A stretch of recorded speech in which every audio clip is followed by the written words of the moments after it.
this is straight out of Professor Wikipedia's website. Okay. I often consult with my colleague, Professor Wikipedia. This is sort of related to the last one. Okay. In that this is the article in Wikipedia on coping. Okay. And a very well-established theory of coping are some people named Folkman and Lazarus. They have a very well-established theory on ways of coping. So I've got highlighted here, Folkman and Lazarus split the coping strategies into 4 groups, namely problem-focused, emotion-focused, support-seeking, and meaning-making coping. Okay. Well-established theory, huge lit review. So, and then in this article, they go through and for emotion-focused coping, releasing pent-up emotions, distracting oneself, managing feelings, meditating, mindfulness, using systematic relaxation. And then negative ones are, excuse me, disclaiming, escape avoidance, accepting responsibility or blame, self-control, positive appraisal. Okay. So if you're back on the study related to what was it like for you when you were fired in a hostile takeover, a common approach is to ask them what was it like leading up to the event, what was it like when the event happened, and then what was like afterwards. Before, during, and after. That's a common way of organizing a qualitative interview for that. Yeah, that makes sense. Asking them what it was like for them. And all the ways that people cope can kind of be boiled down into 2 big categories. And it's informally referred to, did they get better or did they get bitter? Better is that they learned some things, they became an advocate, they became a stronger person, they started doing a support group, they got fired from here, but they got a better job, they changed careers and now they're feeling amazing. Things on better. Getting bitter is some variation of sex, drugs, and rock and roll. Okay. They go down the tube. Yeah.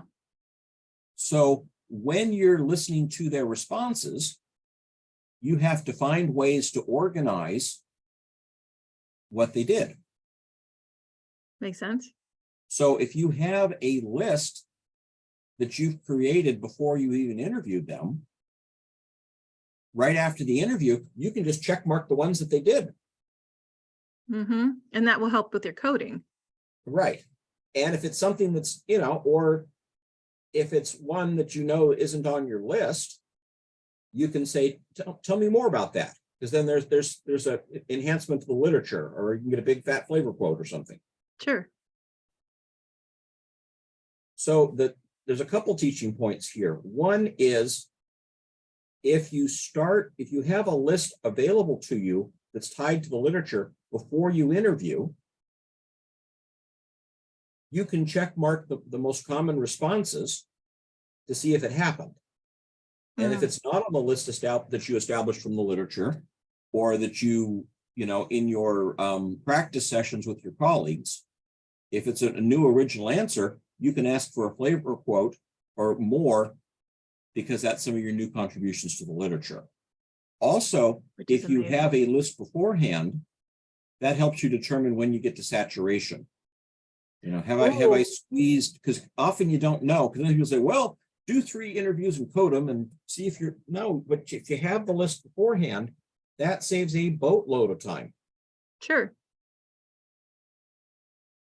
All right. So again, this is the idea of it's easier to recognize than to recall. So if you have this list, you can even potentially give them something like this. Folkman and Lazarus have a psych test called Ways of Coping, which you could potentially have the person fill out before the meeting and say, Ms. Respondent, you gave a high score for alcohol drinking. Tell me more about that. or you gave a high score for church attendance. Tell me how that was helpful. Yeah.